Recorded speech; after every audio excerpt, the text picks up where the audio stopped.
All right, folks, this is another Sports Focus. I'm your host, John McNeil. Again, we have Mr. McIntosh. What's up, man? Oh, damn. Yeah. All right. Mr. Kevin Sibbles, how we doing? How you doing? Hey, I like all this rambunctious attitude up in here. Look like it's going to be a live one. But first, Egos. Okay, I'll give you your due at the end of the program. But first, I didn't mention that Allen Iverson, one of my all-time favorite basketball players on the court, officially retired. Finally, he's been out I didn't get now how long he been out the NBA. Well, it's been for a while. Last About stop at was least in Denver. Denver. And that was when Carmelo was there, so it's been some time. It's been some time, so he officially. He went overseas. Right. Yeah. Now, did he go, or he just He went there and didn't work out? He was basically tricking for the money, basically. Yeah, But Allen Iverson, one of my all-time favorite Philadelphia 76ers, and I give him props because he did something that Charles Barkley never did. What's that? Took the Philadelphia 76ers to the NBA Finals. Yeah, he did. Charles never did that. The furthest Charles went is the Eastern Conference Finals, and who he lost to, his boy, Jordan, which Jordan was like not even worried about Charles. So big ups to AI. I wish they could have won that series, but Shaq, Kobe, My Lakers. nobody was going to beat the Lakers at true that that. time. So, all right, now, I came across a program this past one, Mike Tyson's Undisputed Truth, Broadway. Now, I don't know if you brothers saw this. No. Yeah, man. No, I ain't see it yet. You ain't see it yet? Nah, man. You got to put that list in there, too, that that list. Very intriguing program. He basically on the show, he talks about his life and basically spills the truth from what we see is from what he's telling us is the truth about certain things in his life. The rape trial. Right. He said he never did it. I believe him, but we can talk about that. And other aspects of About Robin Given? Oh, he talked about her too. That was the wife beating part. He talked about her too in this program. And folks, if you got HBO, because it's on HBO, check it out. Undisputed Truth, Mike Tyson. Now, reason why I'm talking about Mike Tyson, it just brought me back. Very impactful brother. I watch boxing. I've never seen a heavyweight fight like Mike Tyson. I haven't seen one since. What was your best? What was your best Tyson moment? I know mine in the ring is when he fought Michael Spinks. I'm about to say the same thing. Was that 31 second knockout? Yeah. Michael Spinks, and I wish I could show y'all the footage, but I mean, let me just break it down to you. If any of you old heads know who Michael Spinks is, Mike Spinks walks in the ring like this. As soon as Tyson just comes in, and you could just see Michael Spinks like, oh. Yes. and remember, it took them 30 extra minutes to get him out of the dressing room to the ring. He knew what was coming. He knew what was coming. Tyson put that fear. Yes. It took him, I think it was an extra 15 to 30 minutes to get him out of the locker room to the ring. He didn't want to come out. No. He didn't want to come out. You had that monster standing across the ring from you. You wouldn't want to come out of there. Come on. Yeah. I mean, you knew it was business when you had that body. He was built, boom, and just black shorts and the black sneakers, and it was a wrap. I met him in person. Oh, you met Mike Tyson? Mm-hmm. Yeah. What did he shake your hand? Or? Yeah. No, I didn't want his autograph. Just see, he asked me a question. And what? We was looking for a newspaper, New York newspaper. Oh yeah. Mm-hmm. Mike Tyson. Yeah, Farmington. Oh, that's right. Because yes, he did live in Farmington for a hot sec. Yeah. And I'd say check this show out because the rape. He talked about the rape thing to Miss Desiree Washington there. When the whole rape trial happened, I didn't like it because who did he have as a lawyer? Do you guys remember who he had as a lawyer? No, I don't. Now, in a trial like that, he had a tax lawyer. What happened? That was his lawyer. Who appointed him a tax lawyer? Guess who appointed him his tax lawyer? Probably Don King. Don King. Simple Pimp. That's right, Mr. Trick himself. I guess he was thinking, he goes in jail, the comeback story of the year, get out of jail, get back into the ring, win the championship again. He thought he was Muhammad Ali. He thought.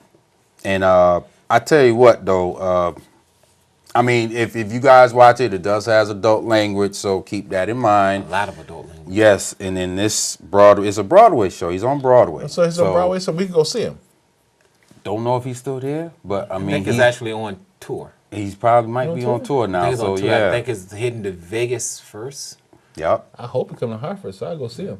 Oh, I would love to go see that. It's very interesting. Some of the stuff he talks about and gets into detail, and it's like, wow. His time with Robin Givens and Brad Pitt. Obviously, Brad Pitt is involved too. Oh, Brad Pitt was with Robin Givens after him and Robin, and they didn't divorce yet, but yeah.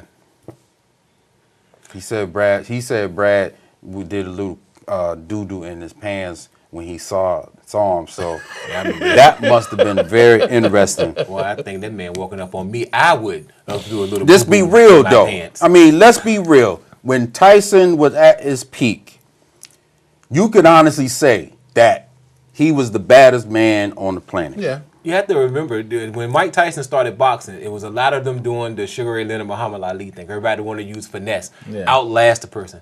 Mike said, I don't got time to last 12 rounds. I'm coming in, I'm whipping you like a child, and I'm walking right back out the door. Boom.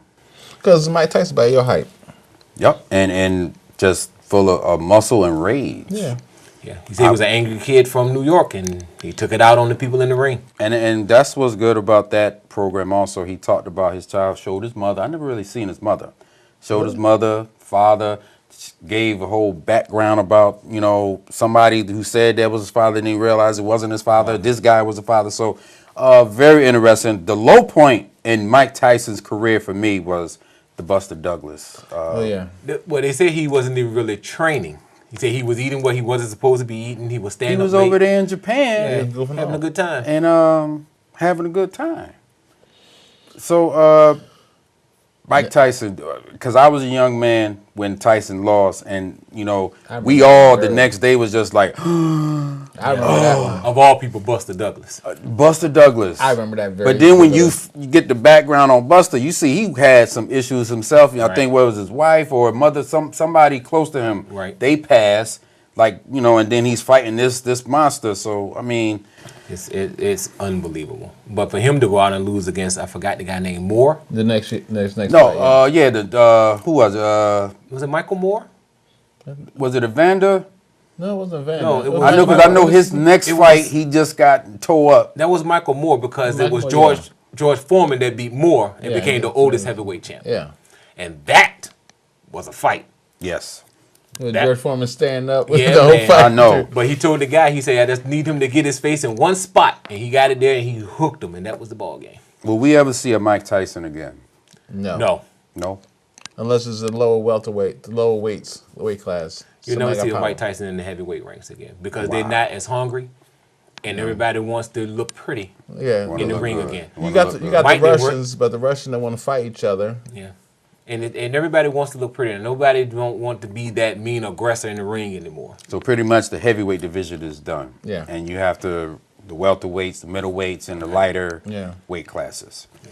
All right, now we have another thing that I got to speak on now. Mm-hmm. Something happened during the Houston Texans, Oakland Raiders football game. Now, we talked about this with the Dez Bryant thing. Yes, we did. Now, let me catch you guys up. Houston has lost 8 in a row. They are pretty much done. They're cooked. They're being chopped up and all that stuff. Now, they're at home. They're not playing that well, and Matt Schaub comes back. They took Case Keenum They took Case Keenum out, who cost me some points, mind you. Yeah, it cost me some point too. Thank you. And the coach took Case Keenum out and brought the loser Matt Schaub in. Don't know why. And therefore, nothing happened. Did they get any points from Schaub? Did they score? Did they? No. A bunch of. I know what really got this feud going is that they got down to the goal line, and Andre Johnson is it, and he's here. Matt Schaub throws the ball over here, and that was 4th down, and that was the game. Right. Now, what happened on the sideline was this shouting match, and that was reminiscent of the Dez Bryant situation. Now, my question is, how come the media did not blow up the Houston Texans situation like how they did the Dez Bryant thing? I'll let you go first. They don't like Dez Bryant. I'm sorry. They don't like Dez. I'm sorry. Mr. Civil. I'm going to say it. That's the simplest way I say it. They don't like Dez. They don't like Dez. The biggest thing is, like I said, we said before, when we had the issue and we asked about was it race related, and I said, and I quote, no, because of his prior history. Andre Johnson is always known as the quiet one. Quiet. He don't say much of anything. If something goes bad, you go to him. He says the right thing at the press conference. Now, frustration set in. You lost 8 in a row. The man that you're used to throwing you the ball is finally in the game, so you're thinking we should get back in rhythm. The coach said he put in Sharp because something was not going right and he needed to implement some changes. And he knew the other quarterback was too young to be able to change him the way he wants, so he put him back in so they can try to get things done faster, to try to get some points up. Didn't work, but that's what his way of thinking. Okay. And actually, that was from the press box. So, Andre blowing up, there's not something that you see him doing every day. But wait a minute now. This brother had a fight a couple of years ago on the field with Cortland Finnegan. A fist fight. Right, but you don't hear ripping off the helmet. But you don't see him do that often. Wait a minute. But let me finish. When you saw Dez ranted from the second half on. This was a quick jab, and he was gone. Whoa, that Dez thing was in the 4th quarter. It was he had a spat before the fourth quarter. He has a couple spats. Yes. But that's just talking on the sideline. Right, but see, he was leaving, and that's when him and Sharp said, but he kept going. But this is the thing, though. Andre Johnson, with 58 seconds, walked off the field. Right, he stopped the talking. They told him to go. You see, inside the video, you see the guy sit up there as he's walking towards him. It's a black guy with a white shirt on, and he says something to him, and he keeps walking. He tells him to go, and he keeps walking. So you just gonna tell your best player to go? The game was over. The game was over. The game was over. All they were doing on the field back then, Oakland was you guys ain't answer. Make me feel comfortable in the fact it's not something. Why did I turn to all the ESPNs and the NFL networks? Because it's not something that they're accustomed to him doing. So it's just frustration. It's frustration. They're used to this. Like I said before, the history comes Dez forth. Bryant have history. You know he had Dez Bryant. So basically, if Dez didn't have off the field issues, he was just this squeaky clean type kid. All of a sudden he's yelling water under the bridge. And you have to remember, it's the Dallas Cowboys. Everything is larger in Texas. Oh. In Dallas, Texas. Everything is larger. Houston, Texas is like, I just don't like the fact that how they just sort of made it seem like, you're frustrated, and we call it that. You also got to remember they blew up the fact when they claimed that he said he was better than Calvin Johnson. So that just added to it. So now he's frustrated on the sideline because he's not outdoing Calvin Johnson. This is entirely different. He was mad at his quarterback. I'm not buying it, and I don't like it. Now, I want to end it just real quick, Mr. McIntosh. Your Eagles are in first place in the NFC East. Give it up. You got anything to say, brother? No, it's a bye week. We're not going to lose. But how you think they're going to finish up? 8-8. And what else? That's it? Yeah, that's all I'm looking for, 8-8. No other aspirant? No. Well, get some Pro Bowl. All right, now we have to go. Folks, that's all the time we got. Look at you. Look at you. Thank you once again for being with us. All right, this is John McNeil. Thank you, Kevin. Thank you, John. This is Sports Focus, and I am out. Peace.